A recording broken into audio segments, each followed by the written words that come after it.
नमस्कार, आप देखना शुरू कर चुके हैं महाखबर। आप पहली बार हमारे चैनल पर आए हैं तो हमें सब्सक्राइब करें, शेयर करें। लोकसभा चुनाव 2024 को लेकर सभी दलों ने तैयारियां शुरू कर दी है। कहा जाता है कि दिल्ली का रास्ता यूपी से होकर जाता है। जिसने भी यूपी को साध लिया, दिल्ली में भी उसकी सरकार बन जाएगी। यूपी को लेकर सत्ताधारी बीजेपी से लेकर प्रमुख विपक्षी दलों ने बिसात बिछानी शुरू कर दी है। इस बीच एक हालिया सर्वे के नतीजे में अखिलेश यादव, मायावती और प्रियंका गांधी को बड़ा झटका लग सकता है। सी वोटर ने देश के मूड को जानने का दावा किया है। इस सर्वे में यूपी के सीएम योगी आदित्यनाथ के पक्ष में जिस तरह से लोगों का समर्थन नजर आया है, वह विपक्ष के लिए चिंता की बात कही जा सकती है। सर्वे में देश के बेस्ट परफॉर्मर सीएम को लेकर सवाल जवाब पूछा गया है, तो यूपी के सीएम योगी आदित्यनाथ पहले नंबर पर जनता के पसंद बने हैं। 39.1% लोगों ने सीएम योगी आदित्यनाथ को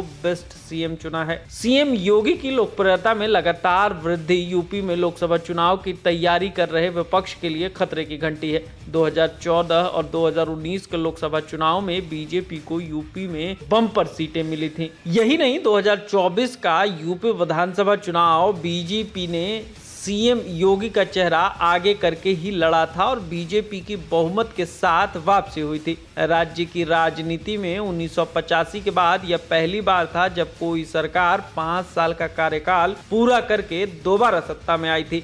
यूपी में अखिलेश यादव की समाजवादी पार्टी इस समय प्रमुख विपक्षी दल मानी जा रही है। सपा प्रमुख अखिलेश यादव और उनकी पूरी बी ग्रेड बीजेपी को रोकने की रणनीति बना रही है। लेकिन सर्वे नतीजे टेंशन बढ़ाने वाले हैं और सर्वे बताता है कि योगी आदित्यनाथ की लोकप्रियता जनता के बीच बनी हुई है। आजमगढ़ और रामपुर जैसे गढ़ में लोकसभा सीट पर हुए उपचुनाव में हार से पहले ही सपा को झटका लगा है। बहुजन समाज पार्टी पिछले लोकसभा चुनाव में 10 सीटें पाकर दूसरे नंबर पर थी, लेकिन तब सपा और बसपा ने मिलकर चुनाव लड़ा था। इस बार अभी तक दोनों के साथ आने के संकेत नहीं हैं। ऐसे में बसपा सुप्रीमो मायावती के लिए भी लोकसभा चुनाव कठिन परीक्षा जैसा होगा। पार्टी को मजबूत और एकजुट बनाए रखने के लिए 2024 के चुनाव में पार्टी को अच्छा प्रदर्शन करना होगा, लेकिन इसके लिए उसे सीएम योगी की लोकप्रियता का कोई काट ढूंढना होगा।